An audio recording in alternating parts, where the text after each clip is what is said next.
মধ্যপ্রাচ্যের চলমান উত্তেজনার মধ্যে নতুন করে কঠোর অবস্থান নিয়েছেন মার্কিন প্রেসিডেন্ট ডোনাল্ড ট্রাম্প। ইরানকে সামরিক অস্ত্র সরবরাহের বিরুদ্ধে কড়া সতর্কতা দিয়ে তিনি ঘোষণা করেছেন, যেসব দেশ তেহরানে অস্ত্র বিক্রি বা সরবরাহ করবে তাদের উপর যুক্তরাষ্ট্র 50% পর্যন্ত শুল্ক আরোপ করতে পারে। বুধবার নিজের সামাজিক যোগাযোগ মাধ্যম প্ল্যাটফর্ম ট্রুথ সোশ্যালে দেওয়া এক পোস্টে ট্রাম্প এই হুমকি দেন। সেখানে তিনি স্পষ্ট ভাষায় বলেন, কোনো দেশ যদি ইরানকে সামরিক অস্ত্র সরবরাহ করে তাহলে সেই দেশ যুক্তরাষ্ট্রে যে কোনো পণ্য রপ্তানি করলে তার উপর অবিলম্বে 50% শুল্ক আরোপ করা হবে। তিনি আরও উল্লেখ করেন, এই সিদ্ধান্ত কার্যকর হলে এর কোনো ব্যতিক্রম বা ছাড় থাকবে না। ট্রাম্পের এই ঘোষণা আন্তর্জাতিক বাণিজ্য কূটনৈতিক অঙ্গনে বড় ধরনের প্রভাব ফেলতে পারে বলে মনে করছেন বিশ্লেষকরা।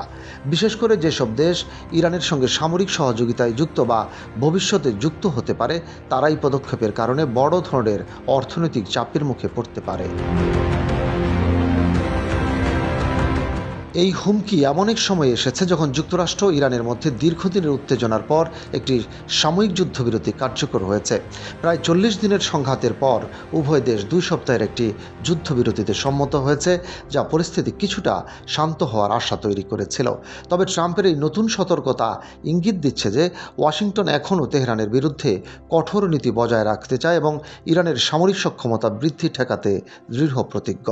এদিকে জানা গেছে, এই সাময়িক যুদ্ধবিরতিকে স্থায়ী রূপ দেওয়ার লক্ষ্যে আগামী শুক্রবার পাকিস্তানে যুক্তরাষ্ট্র ইরানের প্রতিনিধিদের মধ্যে একটি গুরুত্বপূর্ণ বৈঠক অনুষ্ঠিত হওয়ার কথা রয়েছে। এই বৈঠকে দীর্ঘমেয়াদী যুদ্ধবিরতি এবং পারস্পরিক শর্তাবলী নিয়ে আলোচনা হতে পারে বলে ধারণা করা হচ্ছে।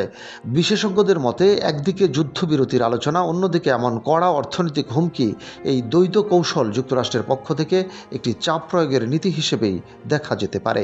এর মাধ্যমে তারা ইরানকে আন্তর্জাতিকভাবে আরও বিচ্ছিন্ন করার চেষ্টা করছে। সব মিলিয়ে ট্রাম্পের এই ঘোষণা শুধু যুক্তরাষ্ট্র ইরান সম্পর্কই নয়, বরং বৈশ্বিক বাণিজ্য ও নিরাপত্তা রাজনীতিতেও নতুন করে উত্তেজনা তৈরি করতে পারে। এখন দেখার বিষয়, আন্তর্জাতিক সম্প্রদায় এই হুমকির প্রতি কীভাবে প্রতিক্রিয়া জানায় এবং এটি চলমান কূটনৈতিক প্রচেষ্টাকে কতটা প্রভাবিত করে। রশিদ কামাল, বাংলাবাজার পত্রিকা।